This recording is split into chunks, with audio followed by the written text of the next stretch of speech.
Suspicion Falls. Everybody, I want you to welcome. This next comic has been coming now for a hot minute.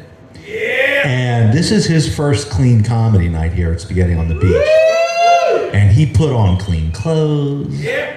He shaved. He got a haircut. He's looking fresh as all get out. Let's see what happens. Everybody, please welcome Charlie Reed. For us, it's the hard knock life.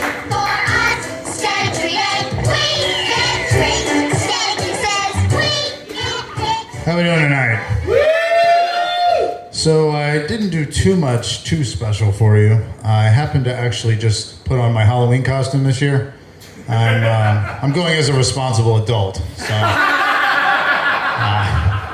this is going to be my first Halloween without drinking. I recently quit that, and yeah, it's not something to cheer about. Now, well, I was getting dangerously close to becoming red trash. Red trash is, as a Native American, as an Indian, it's kind of like white trash without the sense of entitlement. No, it was getting bad. It was getting bad, because you can't be an alcoholic and own no land and knock up white women. It's a trifecta, and then you're red trash, and they just, it's all downhill from there. But, so when I think of clean comedy, I think of improv. You guys like improv? Yeah, no, I hate it too. I don't even like being myself on accident most of the time. But here's an improv joke for you. Why did the improv student cross the road? Why? Yes, and? See, now that joke relies on you knowing that improv people are just future cult members that rely on the cultivation of a reality where people are in fact coming over for pancakes. Yeah, I'm coming over for pancakes. Look, nobody's coming over to my house for pancakes. If you're having pancakes at my house, you already came. That's how that works. So recently I was watching trash television with my daughter. Some reality show. I think it was The Mole or some new iteration of dating. And it gets to the end of it, and there's, that in-between show cliffhanger. My daughter's like, I really hate it when they leave you with a queef hanger.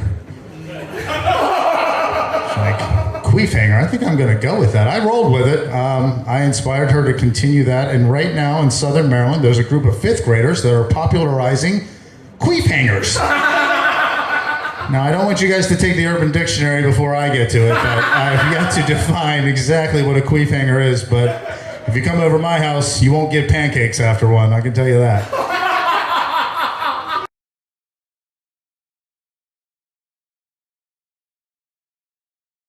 A lot of important people dying, some more important than others. I'm reminded right now of good old Bob Ross. Can you imagine if Bob Ross lived today?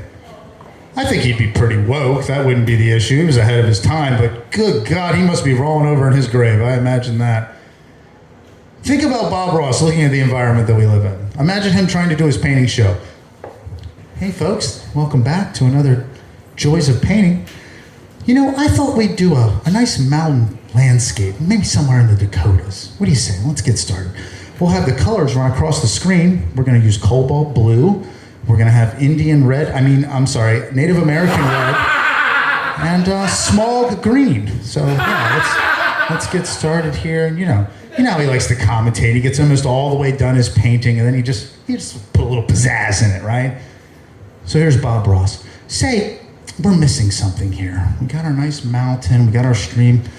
What do you say we put in a little pipeline? Yeah, how about a little pipeline right here?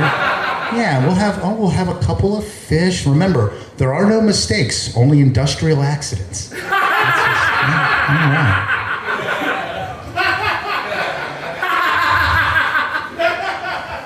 Let's give you a hacky joke. So, there's a white guy. He's traveling through the Dakotas, North and South Dakota, and he's traveling down the road, and he sees an Indian on the side of the road. Right? The Indian's in no obvious distress. There's no trash on the ground. It's not like he's got a tear coming out of his eye or anything. So he decides to pull over and pick up the old Indian. So he picks up the Indian gets in the car, and he's silent, he's stoic. He's everything that's a stereotype of being Native American except me. And this native, he's real quiet. And he looks up at the dashboard, he sees a brown bag. He says, what's the brown bag? And the white man, finally just happy to have some conversation, looks over, he says, oh, I got a bottle of wine for my wife. And the Indian pauses for a moment, stares off into the distance, and says, good trade.